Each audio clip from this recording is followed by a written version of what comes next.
So much comedy in so little time. How am I going to catch it all?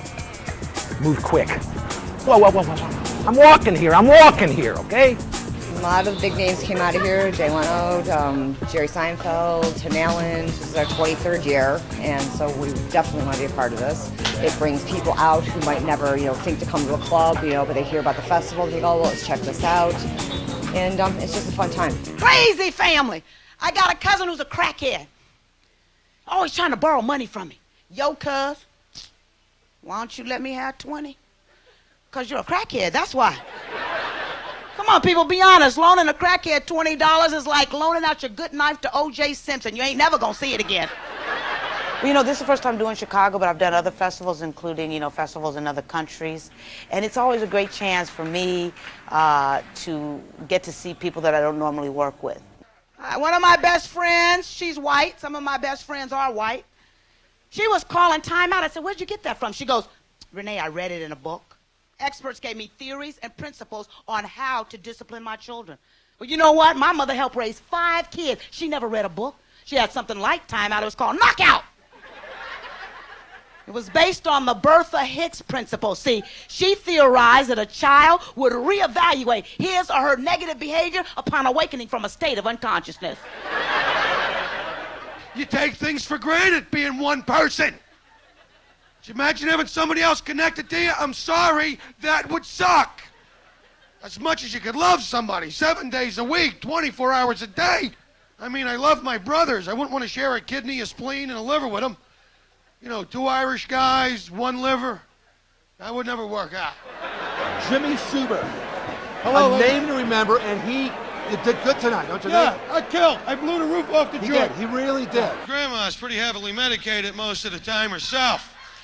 I don't want to say she takes a lot of pills, but she has an Elvis Pez dispenser with Valium in it. Back when these kids started doing stand-up, that why we didn't have set up some punchlines. We had to actually jump into the audience and tickle people. That was way back. Not like it is today for these kids. They have it easy. They don't tell you. No, it's true. So here we are, folks, with Mark Curtis, who is the owner of one of the great venues in this town that the show's coming from, which is called the Black Orchid. It's a great turnout. We pack the place every night that we're here for a festival. And the big night is tonight where the comics get to drink for free. Oh, my. Well, why am I talking to you? It's like, exactly. Yeah. It's like the movie Field of Dreams, It's that voice. If you comp them, they will come.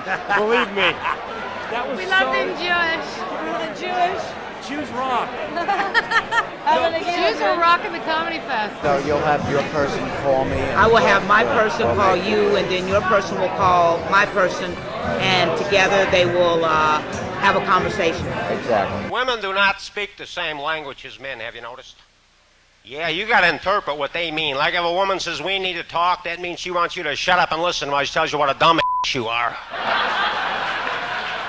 Is comedy funnier when you're smoking a cigar?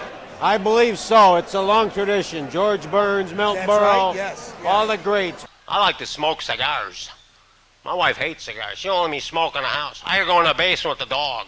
And if they don't Just like laugh, the right in pros. the forehead if they don't laugh. Just burn their damn Burn eye their out. eye out. Anybody smoke? Any smokers here? On the bar. A lot of non-smokers? You say stuff to smokers? Good. Don't say nothing. It's stupid. I got to come in because that smoke bothers me. So what? It's killing me. I don't care about myself. Why would I give a about you? I have a type of muscular dystrophy, unless you're a Christian Scientist, in which case I'm a hypochondriac. People will say to me, what does it mean to have a type of muscular dystrophy? Well, it's shaped what I'm looking for in a relationship. If I ask a woman about health insurance, I'm hitting on her. And don't say major medical unless you mean it, because I love you too, baby. It means my friends introduce me to every cockamamie health scheme that comes down the pike. Right now, it's the magnet therapy. Have you heard about this? Magnets in your socks, in your shorts. How could this not work?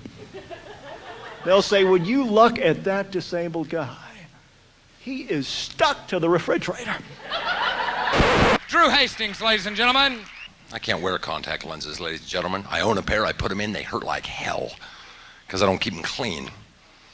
But I'll bet half of you sitting in this audience right now wearing contact lenses do not clean them according to the instructions, do you? No. And women are the worst about it. I've seen them. They get in a hurry and they just,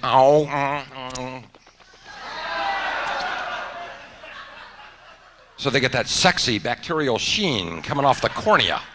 Oh, come on, you know when you see a girl with that dreamy, faraway look in her eyes? That's an infection, ladies and gentlemen. Well, I think if somebody that comes from or believes that all comedy comes out of pain, which I think it does, wouldn't you agree? All comedy comes out of pain. So that's what I explore. They've made 19 James Bond films, ladies and gentlemen. 19! Just once, couldn't they have had a new James Bond? A guy in frames? I'm Bond for you.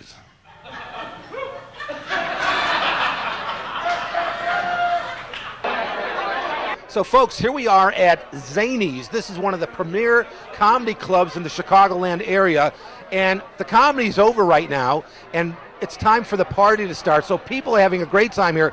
Now, is this the first year you're at the festival? Yeah, my first year here, and I love Chicago. I mean, Chicago's essentially, you know, it's one of the homes of comedy. It has a huge, illustrious history for comedy, and it's just great to work here, you know. You learn a lot about people's different styles, all different what's kind of up and coming, what are the new styles in comedy, and what audiences really like, and what they're here to see, and what people laugh at. It's a good time. I used to be a bartender at the Improv in New York. Okay. There you go, 7-Up. You're not driving, are you? You had enough. No, seriously, we're cutting you off. Are you from Chicago?